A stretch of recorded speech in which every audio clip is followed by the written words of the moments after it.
안녕하세요. 이성진 강사입니다. 자, 오늘 제가 준비한 강의는요, 2022년 건강보험 이슈를 설명하라는 주제입니다. 우리 설계사님들 요즘은 어떤 이슈로 영업하고 계십니까? 자, 2022년 영업 이슈는 뭐가 있죠? 네. 제가 현장에서 강의를 하다 보면요, 여러 가지 말씀을 해주시고 계십니다. 오늘 저랑은요, 이것 말고도 또 이슈나 또는 우리 실손, 또 활동하는 것들 가지고 이야기 좀 드릴 건데요. 그러면 2022년 영업 이슈는 뭐가 있는지 한번 짚어보고 본 강의 시작해 보도록 하겠습니다. 자, 첫 번째, 사회보험, 민영보험 보험료 인상입니다. 자, 여기 뒤에 제가 실손 이슈라고 붙여놨는데요. 우리가 이제 우리 보험료가 올라간다 또는 실손보험료가 오른다 이런 얘기를 많이 하지만 실질적으로 고객들 입장에서는요, 네, 건강보험료도 인상이 됐습니다. 건강보험료가 오르면서 뭐가 같이 오르죠? 장기요양보험료가 올라요. 그래서 이런 얘기도 많이 합니다. 내 월급 빼놓고 전부 다 오른다. 네, 맞습니다. 소비자들이 보험료 인상에 대한 거부 반응이 가장 많은 시기다 이렇게 보시면 좋을 것 같고요. 두 번째, 복지 혜택 축소된다. 네, 그로 인해서 비급여 본인부담금이 증가한다 이렇게 표현을 하고 있습니다. 자, 제가 이제 강의를 하다 보면요, 많은 분들이 이슈로 요즘 뭘 꼽고 있냐면 바로 심포괄수가제를 얘기를 하고 계세요. 심포괄수가제. 그런데 여러분, 심포괄수가제로 현장에서 활동을 해보시면 계약이 막 쏟아지나요? 절대 아닐 겁니다. 왜 그러냐? 심포괄수가제라는 용어 자체가 고객들이 이해하기 어려워요. 심포괄수가제를 설명하려면 행위별수가제, 포괄수가제, 그 다음에 심포괄수가제를 설명을 해야 됩니다. 자, 이 얘기는 뭐냐면 나도 잘 모르고 고객도 잘 모르고 그러다 보니까 어떻게 돼요? 신뢰성이 쌓이지가 않는 겁니다. 자, 그럼 이걸 어떻게 설명을 해야 될까요? 저는 단어나 용어는 고객의 눈높이에 맞춰서 설명하는 게 맞다고 생각하거든요. 자, 우리가 아무리 똑똑한 게 중요한 게 아니라 상대편이 이해를 못하면 계약 체결로 넘어갈 수가 없다. 자, 결론적으로 뭐라 말씀드리면 건강보험에서 복지 혜택이 축소가 됐습니다. 그로 인해서 비급여 본인부담금이 증가한 거죠. 네, 심포괄수가제 핵심이 뭔가요? 심포괄수가제 핵심이 뭐예요? 네, 심포괄수가제 정확하게 딱 핵심 하나만 말씀드리면 돈 없는 암 환자는 이제부터 큰일 났답니다. 네, 돈 없는 암 환자는 이제부터 큰일 났다. 이게 심포괄수가제 핵심입니다. 그러니까 중요한 게 뭐냐면 심포괄수가제로 얘기하는 것보다는 복지 혜택이 축소됐고 그로 인해서 비급여 본인부담금이 증가한다라고 이야기하시는 게 맞을 것 같고요. 나중에 기회가 되면 이런 부분도 한번 짚어보도록 하겠습니다. 자, 세 번째, 요즘 아주 사회적 이슈입니다. 중대재해처벌법을 활용한 직원상해보험이라는 영어 컨셉인데요. 네, 요즘 현대산업개발부터 시작해서 여러 군데서 지금 사고가 터지고 있습니다. 오죽하면 선거에도 중대재해처벌법이라는 용어가 나올 정도로 엄청난 이슈를 가지고 있죠. 자, 우리 손해보험 설계사님들은요, 사실은 우리가 이제 단체보험이라는 용어를 많이 쓰고 있는데 정확히 표현하면 중대재해처벌법이라는 걸 활용을 해서 직원 상해보험을 판매하는 것이 요즘 가장 이슈라고 볼 수 있습니다. 자, 네 번째, 민영건강보험의 변화입니다. 자, 민영건강보험의 변화. 자, 우리가 이제 건강보험을 판매를 하는데요. 주력 이게 이제 실손이었고, 그 다음에 진단비, 수술비, 일당 여러 가지 담보들이 있습니다. 그런데 하나 우리가 정확히 짚고 넘어가야 될 게 뭐냐면 실손이 자꾸 변해요. 실손이 변함에 따라서 민영건강보험도 변해야 된다는 얘기고요. 오늘 제가 여러분들한테 말씀드릴 바로 의료비 책임 비율이라는 것이 되게 중요한 시기다 이렇게 좀 말씀 좀 드리고 2022년 영업 이슈를 이렇게 간단하게 좀 정리를 한번 해보겠습니다. 자, 오늘 이제 본 강의 바로 시작할 건데요. 오늘 본 강의는 이렇게 구성해봤습니다. 자, 첫 번째, 4세대 실손 전환할 것인가? 과연 이거 4세대 실손을 어떻게 해야 되는가라는 부분과 두 번째, 민영건강보험 컨설팅 변화에 대해서 그러면 4세대 실손과 우리가 건강보험 판매, 건강보험 활동을 컨셉으로 어떻게 잡아야 되는지 그 부분을 좀 알아보도록 하겠습니다. 자, 4세대 실손 전환할 것인가? 자, 아마도요, 고객이랑 우리 설계사님들이랑은 분명한 입장 차이가 있을 수 있을 것 같아요. 자, 우리 설계사님들은 어떠세요? 4세대 실손 전환하셨습니까? 4세대 실손에 전환하는 것에 찬성하십니까? 어떠신가요? 아마 조금씩은 다른 생각을 가지실 것 같아요. 그런데요, 우리 입장은 어떻죠? 우리 입장. 우리 설계사님 입장은 어떻습니까? 아니, 솔직히 까놓고 얘기해서 어때요? 네. 4세대 실손 적극적으로 전환하시겠습니까? 아마도 그렇지 않다라고 얘기하는 설계사님들이 많을 수 있어요. 자, 그런데요, 하나 알고 가셔야 될 건, 이제 4월이 되고 나면 이제 연례 행사입니다. 뭐가요? 네. 실손보험료 갱신폭탄이 아마 매년 이 시기가 되면 연례 행사처럼 나타날 것 같습니다. 아마도 작년에도 아마 우리가 경험을 했었고요. 보험료 인상이나 또는 작년 2021년 7월 이후에 착한 실손 전환에 대한 민원도 많이 받게 됐고요. 여러 가지가 있습니다. 자, 이건 매년 이제 치러지는 연례 행사가 될 수밖에 없습니다. 보험료가 그만큼 가파르게 인상되고 있다는 얘기거든요. 자, 제가 오늘 자료 하나만 좀 보여드리겠습니다. 우리 설계사님들이 현장에 가서 이제 고객을 상담을 하실 때 그냥 단순히 보험료가 인상된다, 많이 올라요, 이렇게 얘기하시는 것보다는요, 이런 자료를 통해서 좀 설명을 하시는 게 너무나 좋을 것 같아요. 참 중요한 자료가 나와서 하나 소개해 드리겠습니다. 자, 2017년부터 2021년까지 5년간 실손보험료 인상률입니다. 자, 결론적으로 말하면 실제로 손해율을 평가한 달은 2016년부터 2020년까지겠죠. 자, 그런데요, 5년 동안 과연 보험료를 각 보험사별로 얼마만큼 올렸나 한번 봤어요. 자, 예를 들어서 여기 이제 1세대 실손하고 2세대 표준화 실손을 이렇게 구분을 해놨더라고요. 자, 보시면, 잘 한번 보시면, 예를 들어서 뭐 메리츠 화재는 1세대는 60.7%, 2세대는 70.7%. 네, 생각보다 엄청 많이 올렸습니다. 자, 여러분, 1세대가 무조건 많을 것 같지만, 2세대도 상당히 높습니다. 자, 현대에서 한번 볼까요? 네, 1세대 몇 프로죠? 81.3%입니다. 어마어마합니다. 자, 2세대 어떻죠? 67.1%예요. 여러분, 1세대를 5년 동안 82.3%로 올렸다는 얘기는 매년 몇 프로씩 올렸다는 얘기일까요? 네, 근 20% 가까이 올렸다는 얘기나 마찬가지입니다. 왜 이런 현상들이 일어나는 걸까요? 자, 그 다음에 KB손보입니다. 네, 1세대 상당히 양호합니다. 51.4%, 2세대 53.3%. 자, DB 55.6%, 네, 2세대는 68.3%, 삼성화재 46%, 그 다음에 2세대는 53.2%. 자, 여기서 주목하셔야 될 건요, 지금부터 이제 하위사를 한번 들어가 볼 건데요, 한화손해보험 보겠습니다. 1세대가 얼마예요? 105.5%입니다. 어마어마하죠? 그러니까 1년에 20%씩 꼬박꼬박 올린 겁니다. 자, 2세대는 몇 프로예요? 예, 111.8%. 무려. 자, 그 다음에 흥국화재는 86.4%. 자, 그 다음에 2세대는요, 흥국화재 2세대 같은 경우는 111.4%입니다. 111.8%죠? MG 같은 경우는 117.7%입니다. 네, 2세대는 85.5%죠. 어마어마한 수치입니다, 여러분. 자, 이게 보시면 아마 보험사별로 약간 하위사에 있는 곳들의 이 인상률 한번 잘 보십시오. 저는 이걸 보면서 뭔 생각을 하냐면요, 보험은 특히나 실손까지 계속 갱신되는 상품들 같은 경우는 그래도 좀 큰 회사에 넣어놓는 것이 훨씬 더 유리한 거구나라는 걸 느낄 수 있고요. 자, 이 표를 보시면서 사실은 정확히 보셔야 될 게, 네, KB손해보험과 삼성화재는 다른 회사에 비해서 손해율이, 갱신율이 현저히 낮다, 이렇게 보시면 좋을 것 같고요.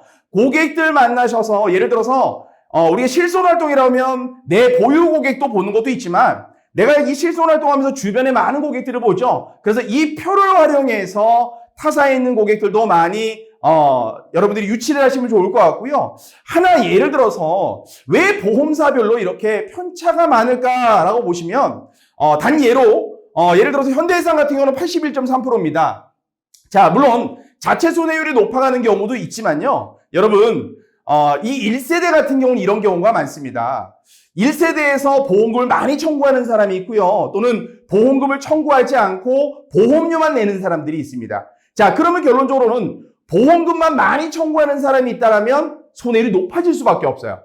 그러면 상대적으로 뭘까요? 손해율이 낮다는 얘기는 보험금도 청구하지 않으면서 보험료만 내주는 고객들이 많을 수 있다는 거예요. 그럼 단 예로 보면 현대해상 같은 경우는 어떻죠? 네, 보험금을 청구하는 숫자가 월등히 많기 때문에 그렇습니다. 그 얘기는 거꾸로 전환하는 1세대에서 착한 실손이나 이런 것으로 전환한 대상자가 월등히 많다라는 얘기를 봅니다. 이걸 바로 레몬 마켓화라는 현상입니다. 손해율이 높은 사람끼리 모여있는 현상, 이걸 바로 레몬 마켓화 현상이라고 합니다. 아마도 1세대에서 보험금을 청구하지 않고 선량하게 보험료만 냈던 사람들이 대거 앞으로 계속 빠져나간다면 1세대에 포진되어 있는 고객들은 손해율이 더 많이 올라갈 거고요. 그 다음에 이 손해율로 따른 보험료가 훨씬 더 많이 올라갈 겁니다.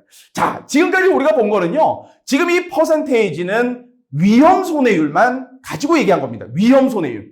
자, 아마 우리가 인터넷 기사를 보면요. 실손이 200% 인상됐다 이런 기사 보셨을 거예요. 과연 어떻게 하면 200%가 나올까요? 여러분, 나올 수 있습니다. 예를 들어서 위험 손해율이 105.5%인데요. 여기에 뭐가 빠져 있죠? 바로 연령 증가분이 제외되어 있습니다. 우리가 본 건요. 연령 증가분이라는 건 이런 거죠. 우리가 연령이 높음에 따라서 보험료가 높아지듯이 예를 들어서 실손도 59세에서 60세로 넘어가거나, 그죠?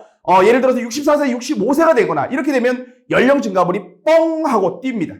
이럴 때 위험 손해로 같이 섞인 것이, 같이 합쳐진 것이 바로 200%의 보험료 인상률이라는 것을 볼 수 있다는 거죠. 그래서 여러분들이 알고 계셔야 될 건 우리가 지금 이 표는 위험 손해로만 본 거고요. 연령 증가분은 제외되어 있다. 이렇게 보시면 좋을 것 같습니다. 아마 현장 활동하실 때 들고 다니시면 너무나 좋을 것 같고요.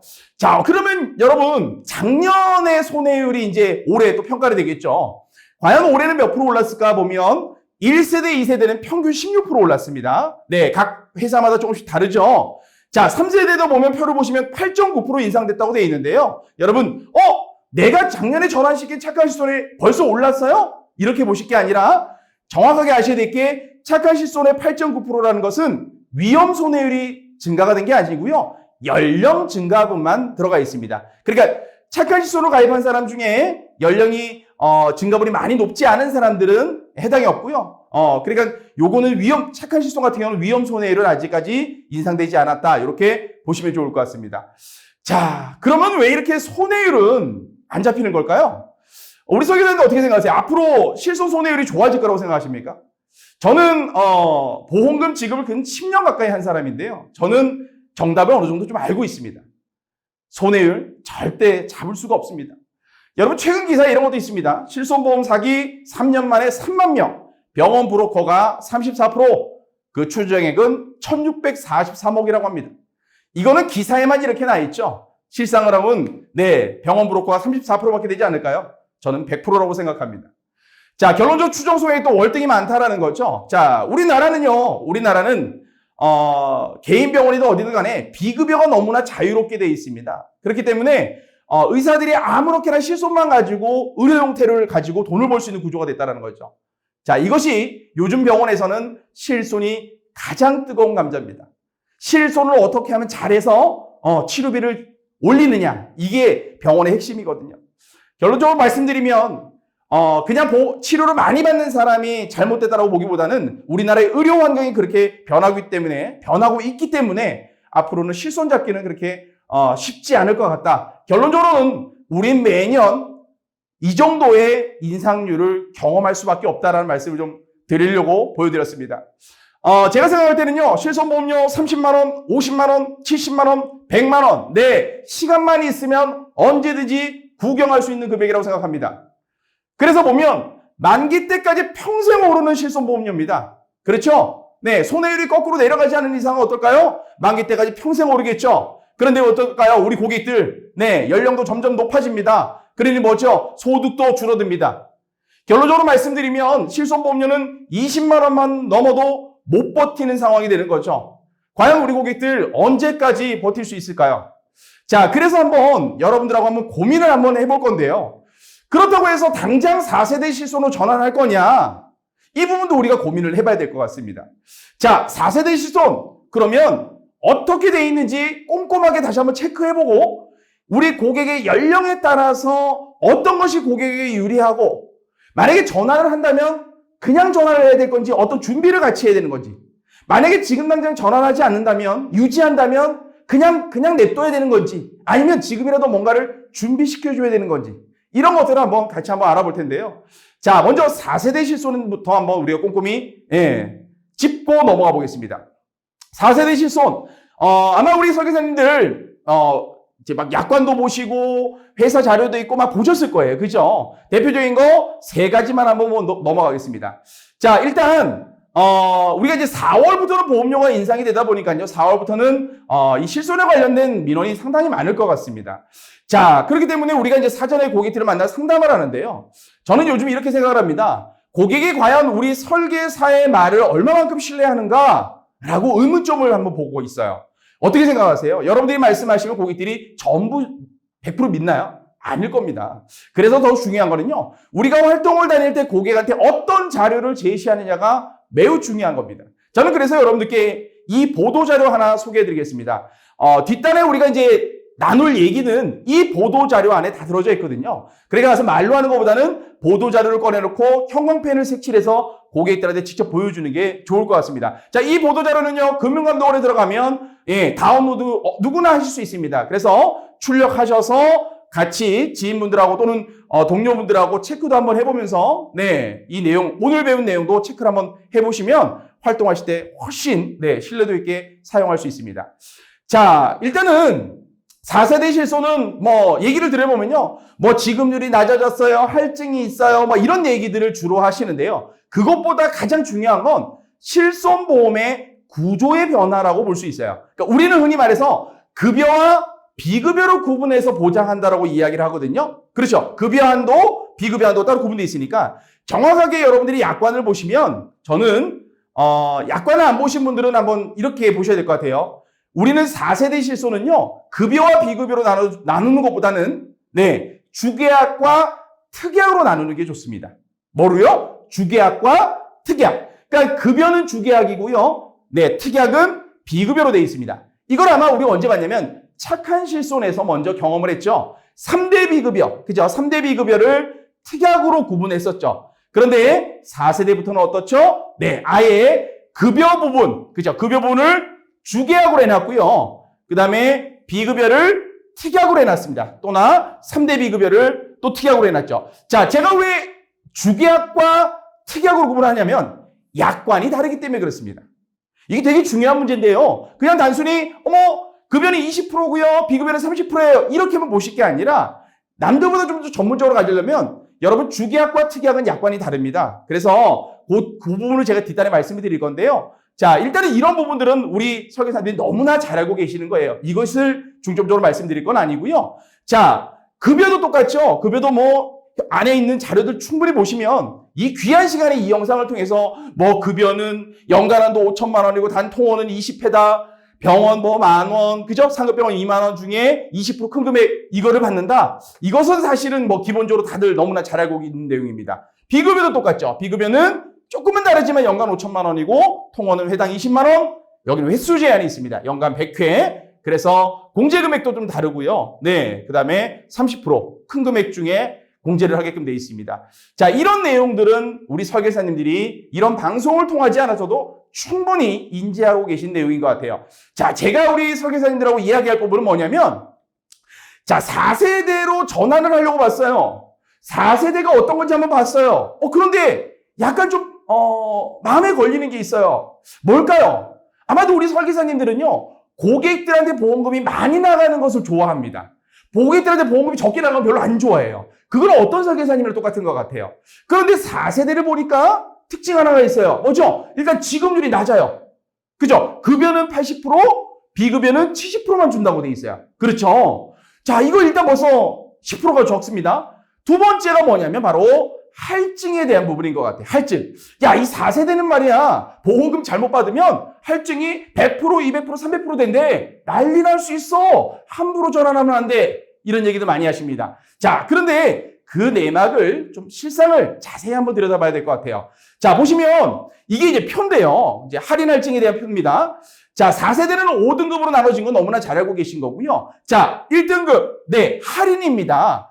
보험을 가입을 했어요. 그런데 비급여를 받지 않고 있어요. 어떻다고요? 5%를 할인해 주겠답니다. 그런데 여러분, 자, 4세대 실손 나오기 이전에 고객들은 과연 실손을 가입하면 얼마나 비급여를 청구를 하고 얼마나 비급여를 청구하지 않는지 한번 봤어요. 봤더니 여러분 세상에 가입자 중에 72.9%는 실손을 가입했음에도 불구하고 비급여를 청구하지 않다 나옵니다.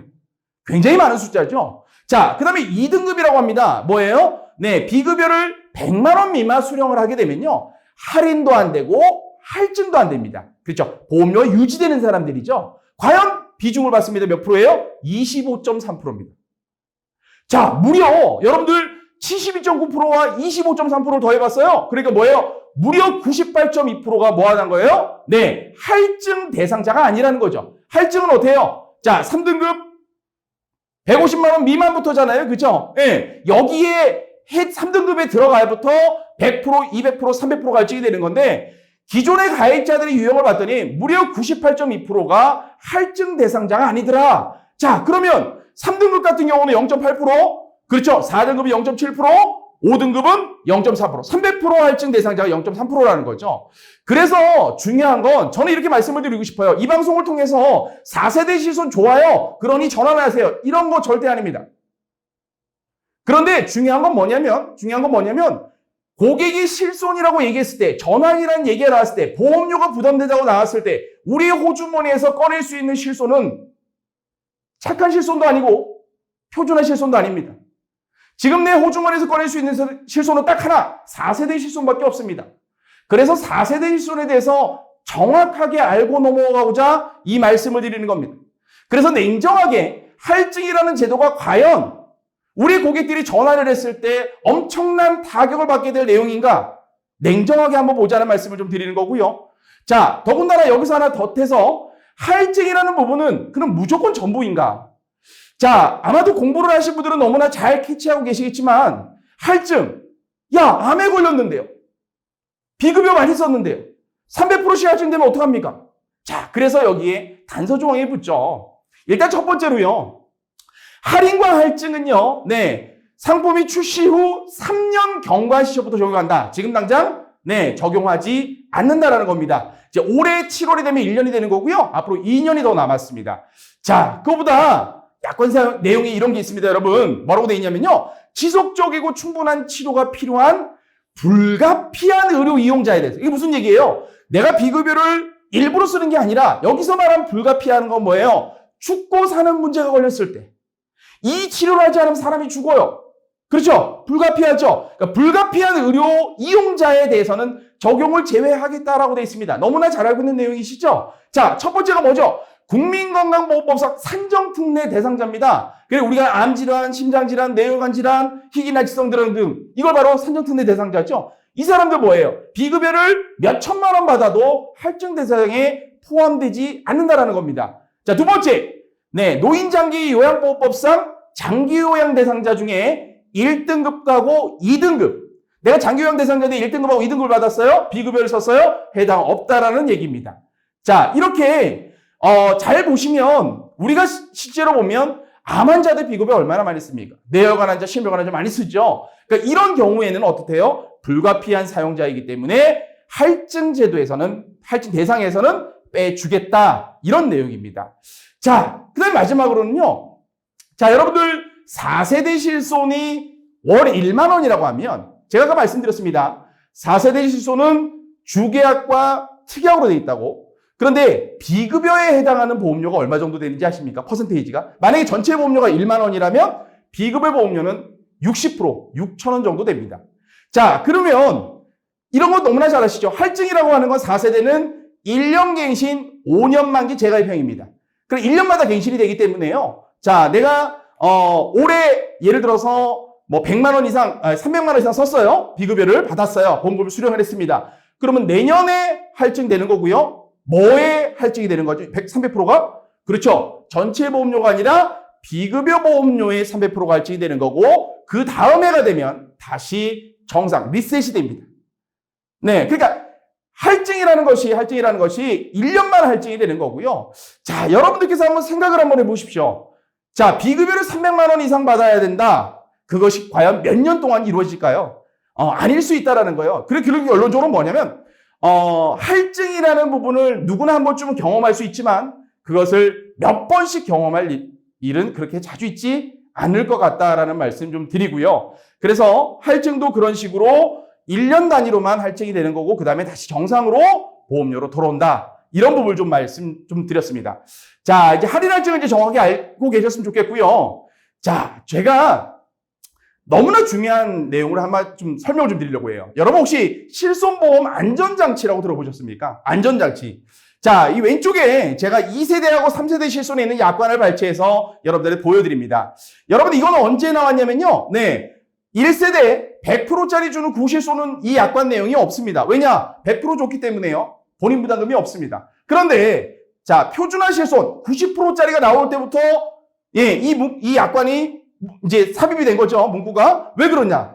본인 부담금이 생기는 겁니다. 100% 실손해서 90%짜리, 80%짜리 넘어오면서 약관에 뭐라고 돼 있죠? 자, 예를 들어서 20%, 본인이 부담하는 20%가 계약일 또는 매년 계약 해당일로부터 기산하여 연간 200만 원을 초과하는 경우 그 초과 금액은 보상합니다. 라고 되어 있습니다. 너무나 잘 알고 있는 게 내용이시죠? 네. 너무나 많이 이슈가 됐고 학습도 많이 하셔서 너무나 당연히 알고 계신 겁니다. 자, 이 얘기는 뭐예요? 80%짜리 실손이라고 하더라도 내가 부담하는, 자, 보험회사로부터 80%밖에 못 받으니 내가 못 받는 20%, 그 금액이 연간 얼마까지만 본인이 부담하게 하라? 200만 원까지만.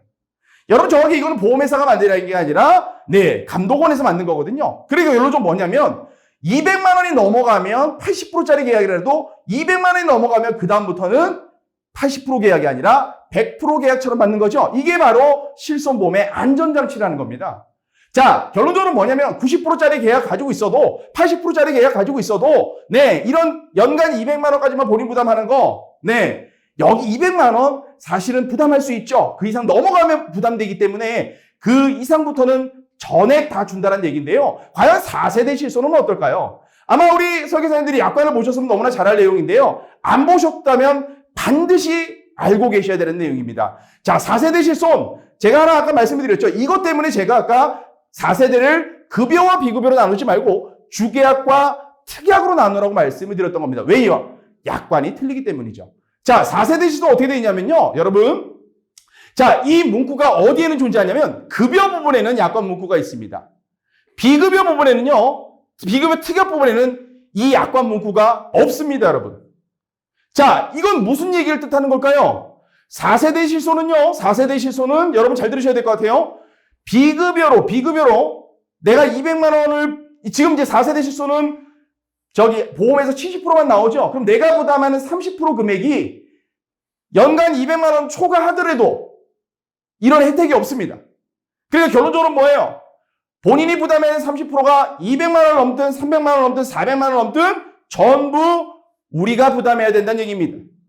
이 약관 문구를 정확하게 알고 계셔야 됩니다. 급여에는 이 문구가 있습니다.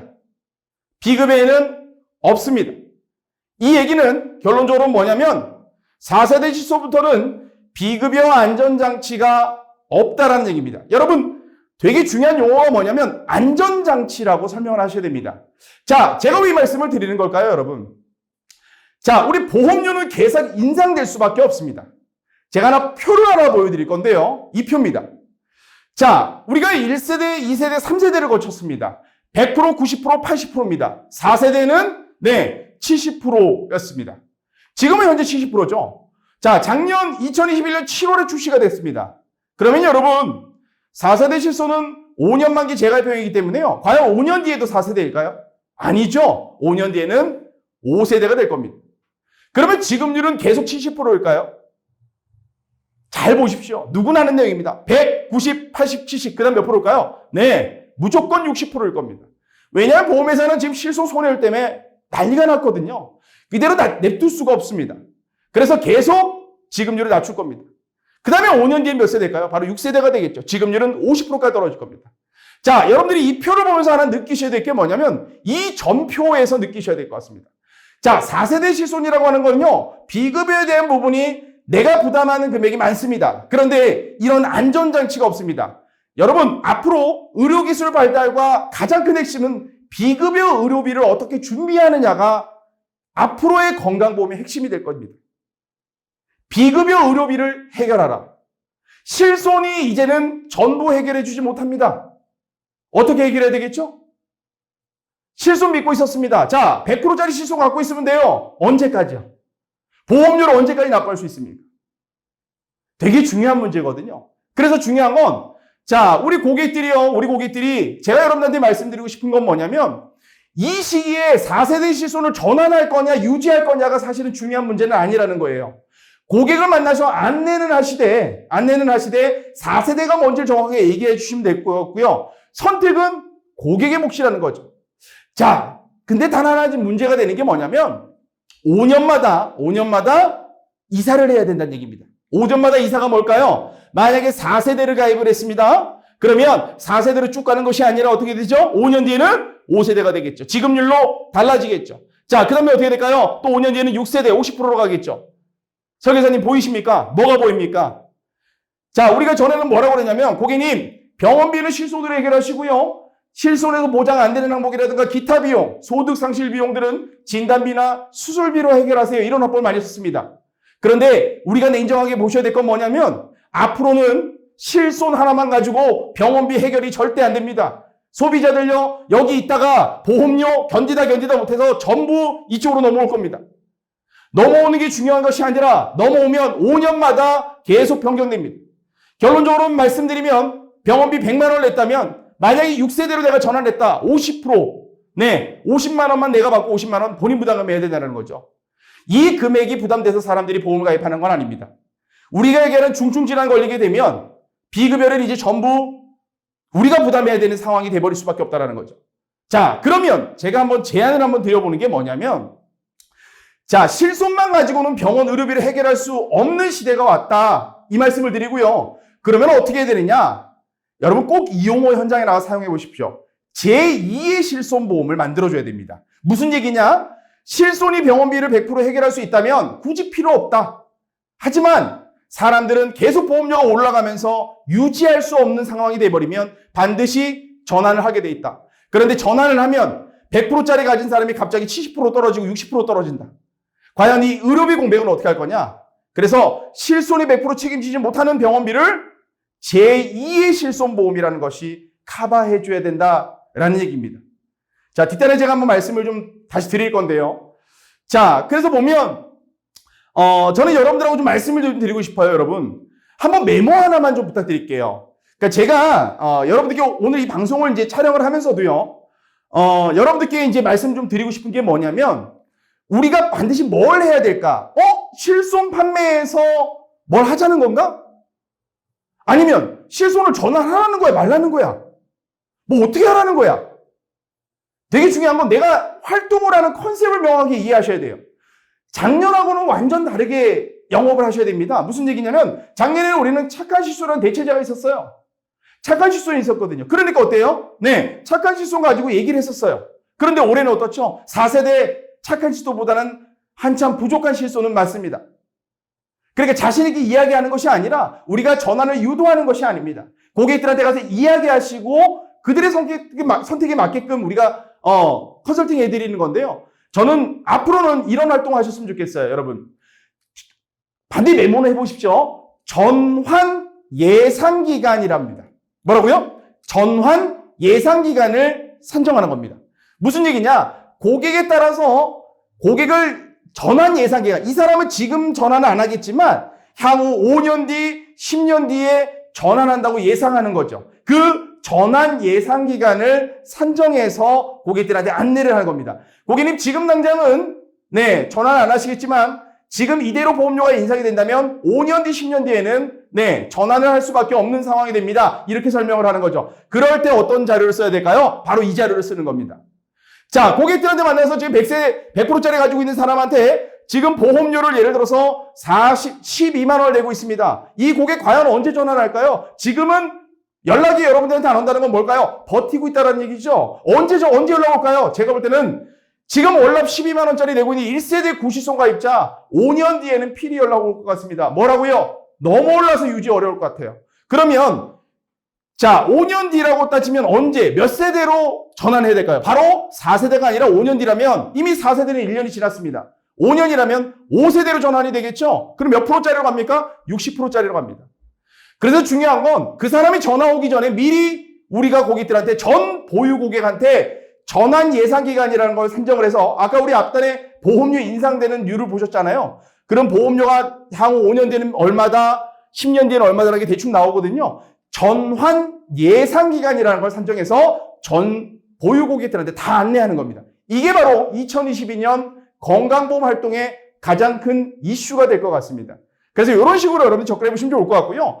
그럼 만약에 여러분, 자, 보유 고객 이제 타겟을 봐야 됩니다. 50대, 60대 이상 고객이라면 과연 어떻게 해야 될까요? 여러분, 생각해 봅시다.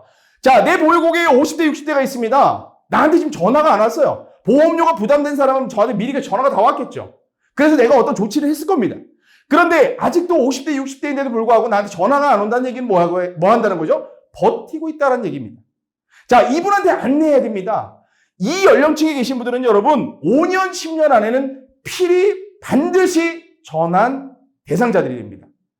그러니까 이분들한테는 뭐예요? 보험료가 앞으로 얼마만큼 인상이 될 것 같다 그래서 고객님은 몇 년 뒤에 전환 대상 되실 거다라고 안내만 하면 되고요. 그러면 이 사람들한테 뭐 해야 되냐? 만약에 이 사람이 내 얘기 듣고 전환을 한다면 지금 내가 오늘 안내하러 갔는데 저 그러면 전환할래요 라고 하면 4세대 시소만 전환할까요? 아니라는 거죠, 여러분. 절대 안 됩니다. 왜냐? 4세대 시소로 전환하면서 아까 가장 핵심 뭐였죠? 비급여 안전장치가 사라져버렸습니다.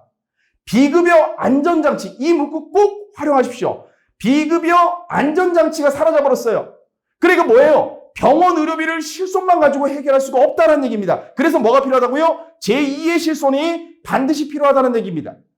그래서 중요한 건 전환을 한다. 그럼 제2의 실손 필히 가입을 해야 된다. 이 내용을 안내하셔야 된다는 얘기입니다. 자, 내가 만약에 전환 예상 기간을 설명을 했더니요. 지금은 괜찮습니다. 저 유지할게요. 그럼 어떻게 하죠? 예, 유지는 좋습니다. 지금 당장 전환하고 싶은 마음이 없을 뿐이에요. 설계사님, 오해하지 마셨으면 좋겠어요. 고객들은요, 지금 당장 전환은 아닌 것 같아요. 그래서 전환 안 하는 것 뿐이에요. 그러니까 그게 실패한 게 아니라 전환은 지금 당장 할 수도 있지만 내 얘기를 듣고 5년 뒤에 할 수도 있습니다. 저 설계사님 5년만 더 버텨볼래요. 그러세요. 대신 고객님 버티시는데 5년 뒤에 4세대를 이런 실손으로 전환하게 되면 지금 전환하는 실손은 이런 실손입니다. 무슨 얘기를 드리고 싶냐면 앞으로는 병원비를 실손만 가지고는 절대 해결할 수 없습니다. 그래서 뭐가 필요하죠, 고객님? 제2의 실손보험이 필요합니다. 라고 해서 유지를 한다고 하더라도 언제? 지금 now. 왜요? 5년 뒤에 보험을 제2의 실손으로 가입하면 연령도 높아졌죠. 병이 나와서 유병자가 되죠. 인수도 어렵습니다. 이런 부분들을 고객들한테 설명을 해서 지금 유지를 한다 해도 뭘 추가로 가입해라? 제2의 실손은 반드시 준비해라. 왜? 나중에 전환하는 것은 확정적이 되어 있기 때문에 그것이 5년이냐 10년에 따라 다를 뿐이지 전환하는 건 이미 확정된 사실이나 마찬가지다. 자, 두 번째, 제일 어렵습니다. 20대와 40대 고객인데요. 자, 여러분들 뭐 기사를 보시면 여러 가지 내용들이 나옵니다. 기사에 뭐라고 나오냐면요. 아직 몸이 안 아픈 20대 같은 경우는 4세대 실손을 4세대 실손 전환하는 것을 고려해봐도 좋다. 네. 아직 20대라면 몸이 막 아파서 병원을 자주 갈 시기가 되려면 그건 뭐 45세, 50세가 돼야 되는데 만약 25세라고 따지면 네, 50세부터 45세부터 아픈다고 따지면 향후 20년 동안은 어떻게 되죠? 보험료만 계속 내고 있다는 거예요. 그러니까 결론적으로 뭐예요? 그 20년 동안 보험료 내야 될 것이 너무나 아까우니 차라리 4세대 실손으로 전환을 하는 것이 20대 고객들한테 유리하다. 뭐 이렇게 볼 수 있거든요. 그런데 또 한편으로는 이렇게 돼 있습니다. 또 한편으로 어떤 의견이냐면 뭐 20대 보험료 그거 얼마나 된다고 그거 뭐 아껴서 뭐 하겠습니까? 그냥 20대는 버틸 때까지 버티면 좋습니다. 그런데 20대는 언젠가는 반드시 전환할 수밖에 없기 때문에 그냥 버티는 것보다는 그렇죠? 그냥 버티는 것보다는 정액당구나 이런 것들을 더 잘 준비해서 버티는 게 좋습니다. 여러분 이 두 가지 안이 있거든요. 어떤 걸 선택하시겠습니까? 어떤 걸 선택하시겠습니까? 자, 정답 없습니다. 정답 없습니다. 네, 정답을 가지고 있는 사람도 없습니다. 왜? 사람의 생각은 다 틀리니까요. 그렇지만 저는 이렇게 생각을 합니다. 40대 고객도 똑같고요. 30대 고객도 똑같습니다.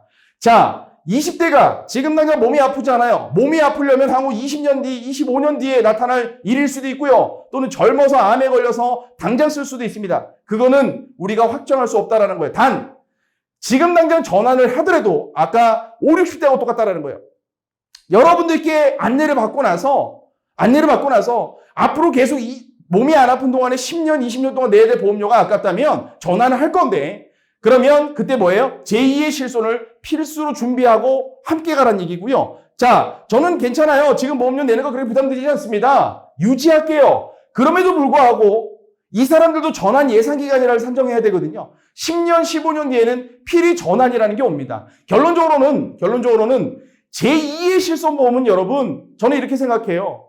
새만기냐 연막이냐 설계에 따라 묘미는 다르지만요. 되도록이면 차후에 돈이 없을 때 사용되는 거기 때문에 저는 개인적으로 보험료가 정말 없는 사람들 같은 경우는 부담되는 사람들은 연만기로 하겠지만 저는 되도록이면 새만기 또는 뭐 요즘 가장 이슈된 무해지 상품 이런 것들로 고객들한테 권유해 보는 건 어떨까 이런 생각이 좀 들고요.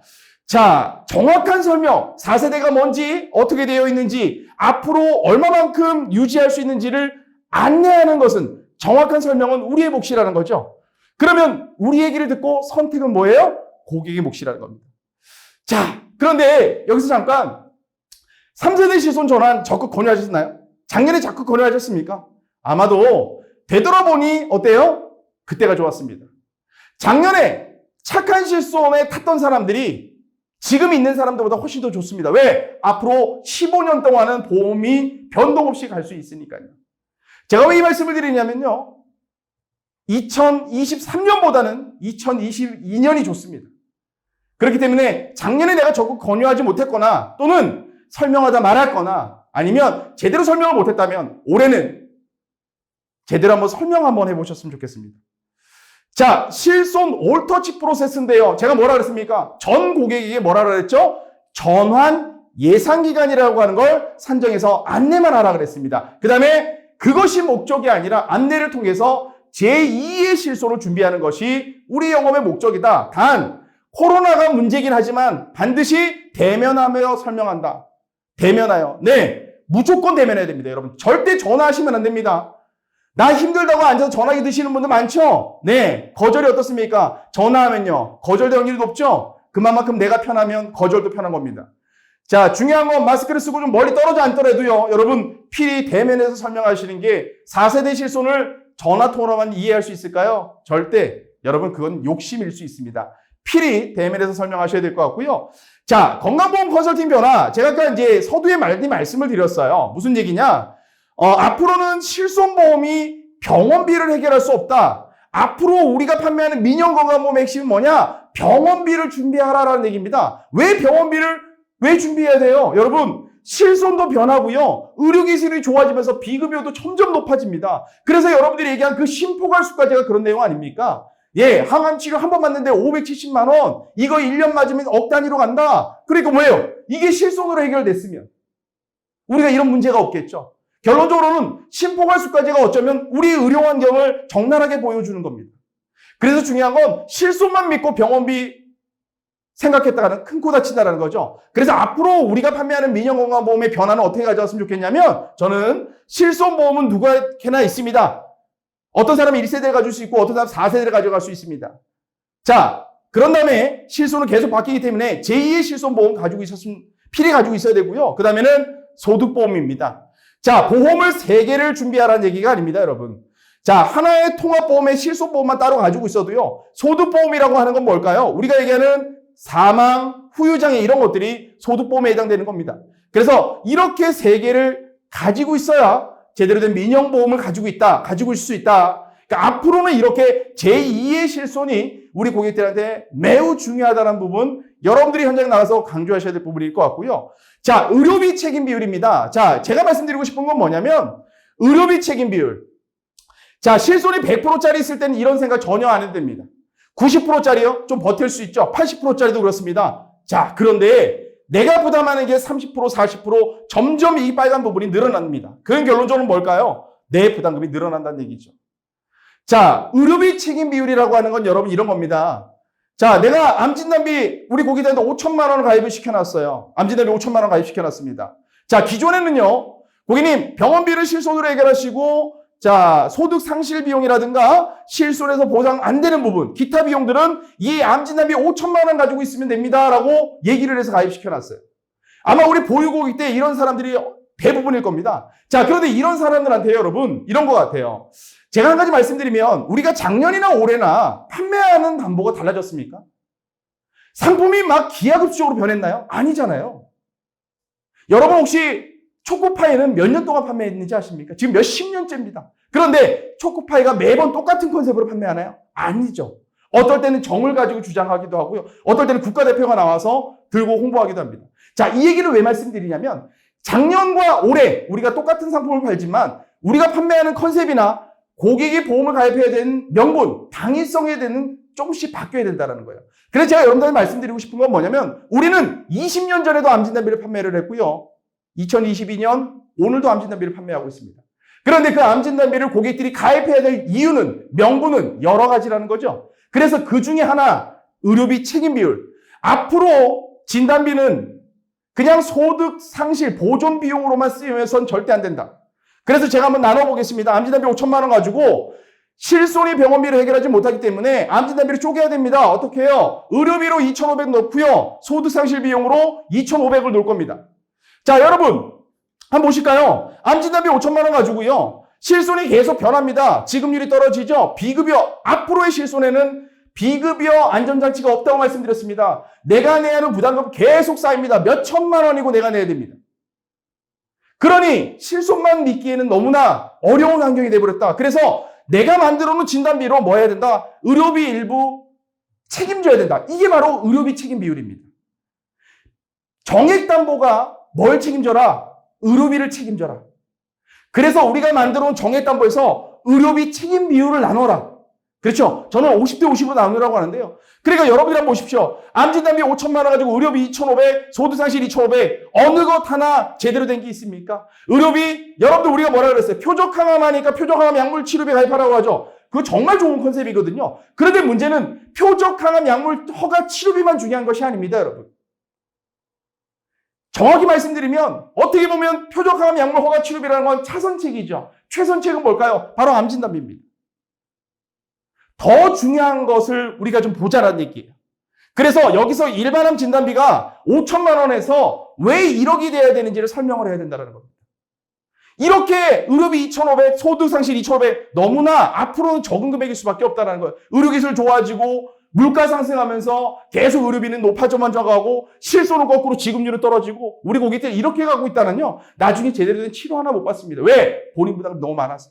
그래서 자신 있게 말씀드리면 일반암 진단비는 그냥 1억 놓고요. 여기서 의료비 5천, 소득상실 5천으로 좀 구분을 하셨으면 좋겠고요. 여기다가 하나 더 우리가 얘기하는 그 표적항암 약물 허가 치료비 여기다가 얹어서 설계 한번 해보자라는 거죠. 중요한 건 실손의 지급률은 떨어지고 의료비는 계속 올라갑니다. 그래서 정확히 말씀드리면 우리가 설계해놓은, 우리가 가입시켜놓은 그 정액담보가 의료비를 책임져야 된다. 그래서 바로 의료비 책임 비율 컨설팅이라고 하는 겁니다. 예를 들어 내혈관 진단비 1억은 어떨까요? 네, 내혈관 진단비의 가장 핵심은 간병비지 않습니까? 그죠? 네, 이건 뭐냐? 5천만 원 가지고 간병비도 쓰고 의료비도 쓴다는 얘기고요. 소득상실이 5천 원을 놓습니다. 그래서 이렇듯 심혈관인 내매관인 이런 식으로 의료비를 가지고 쪼개서, 그렇죠? 소득상실 비용도 있고 의료비 간병비로도 써야 된다. 자, 이 얘기 말씀드리면 뭐냐면 결론적으로는 우리가 진단비 가입금액이 높아야 되고 수술비가 더 많이 준비해야 된다, 준비를 더 많이 해야 된다는 그 명분이 어디서 나오냐? 바로 실손이 해결하지 못하는 부분을 정액담보가 해결해야 된다. 그러면 그걸 바로 우리는 제2의 실손보험이라고 얘기를 하자는 말씀을 드립니다. 여러분 현장에 나가서 제2의 실손보험 꼭 단어 써보십시오. 상당히 반응이 좋습니다. 자, 여러분 이런 얘기가 있어요. 비급여 의료비가 사람 잡는다. 그렇죠? 비급여 의료비가 사람 잡습니다. 우리나라는 더군다나 그렇죠. 네, 비싼 건 대부분 비급여입니다. 저렴하고요. 병원비 얼마 안 나는 거 다 전부 급여입니다. 그래서 우리나라 사람들이 뭐라고 생각하죠? 우리나라 건강보험이 꽤 괜찮다고 생각합니다. 절대 착각입니다. 자, 여러분 비급여. 그러면 우리가 제2의 실손을 설계할 건데요. 어떤 부분을 설계해야 될 거냐라고 보면 사실은 정답은 어느 정도 나와 있습니다. 장애나 검사고가비, 치과. 우리 고객들이 여러분 일반 사람들이 치료비가 부담돼서 치료를 포기하는 가장 큰 질병이 바로 치과라고 합니다. 또 이런 말 아시죠? 인간이 알고 있는 질병 중에서 비급여 치료비가 가장 많이 나오는 암. 네, 서구화된 식습관으로 가장 많은 질병이 늘어나는 심장질환. 그렇죠. 그와 더불어 함께 늘어나고 있는 뇌혈관 질환입니다. 더군다나 희귀날성 질환도 있고요. 또 하나 간병도 있습니다. 자, 중요한 건 이런 식으로 우리가 제2의 실손 준비를 해야 될 것 같고요. 민영건강보험, 우리가 판매하는 민영건강보험의 중요성 다시 한번 상기드리겠습니다. 뭐냐? 여러분 국민 1인당 의료비 증가율은 연평균 8.7%라고 합니다. OECD 평균은 4.4%. 거의 우리나라는 2배 수준이죠. 물가가 상승하고 의료기술이 발전하면서 의료비는 연평균 8.10%씩 계속 늘어난답니다. 그 얘기는 결론적으로는 나라에서 운영하는 건강보험이 아까 심포괄수까지처럼 복지 혜택을 축소하고 있습니다. 그러면 어떡하죠? 그 공백은 민영보험이 메워줘야 된다는 얘기입니다. 자, 4세대 실손 이슈 정리 한번 하고 마무리하겠습니다. 전환은 시기 문제입니다. 지금 당장 내가 얘기해서 전환할 수도 있고요. 전환 안 할 수도 있습니다. 이 부분을 강조할 것이 아니라 되도록이면 여러분들이 이야기할 때 전환하면 좋겠죠. 지금 전환하면 6개월 이내에 뭐라고 돼 있습니까? 6개월 이내에 4세대 실손은 내가 마음이 바뀌면 다시 돌아올 수도 있습니다. 또는 6월 안에 하면 보험료 뭐 할인도 있고요. 여러 가지 이유가 있습니다. 그런 혜택을 받으면서 지금 전환할 건지 아니면 유지를 할 건지는 고객의 선택이라는 거고요. 중요한 건 우리가 반드시 알아야 될 건 실손은 절대 가만히 있지 않는다.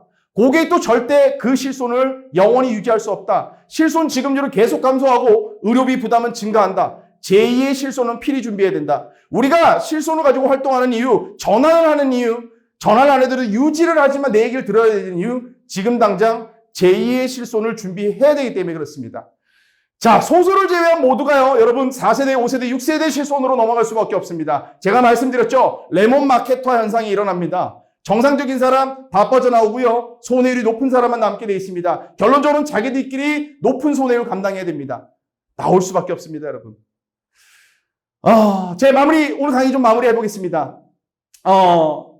우리 설계사님들이 현장에 안내를 하든 안 하든 그 설계사님 몫인데요. 중요한 건 소비자는 알 권리라는 게 있습니다. 4세대 실손이가 뭐고 지금 내가 보험을 계속 이렇게 가져가도 되는 건지 아니면 실손이 변할 걸 우려해서 어떤 걸 또 다른 걸 준비해야 될지 소비자는 알 권리가 있다는 말씀 좀 드리고요.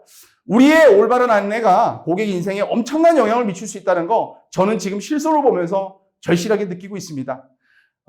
주어진 시간 똑같습니다. 오늘 강의된 내용이 우리 설계사님들 영업에 얼마나 도움이 될지 모르겠지만 아까 말씀드렸던 전환 예상 기간이라는 거 산정해 보시고요. 언제쯤 될지 안내 한번 해보시고 제2의 실손 준비해서 제대로 된 앞으로 늘어나는 부담되는 의료비를 제대로 준비할 수 있도록 우리가 조금씩 신경 써보는 건 어떨까 싶습니다. 자, 긴 시간 강의 주셔서 너무나 감사드리고요. 오늘 강의는 여기서 마무리할까 합니다. 다음에 더 좋은 내용으로 찾아뵙도록 하겠습니다. 지금까지 이성진 강사였습니다. 감사합니다.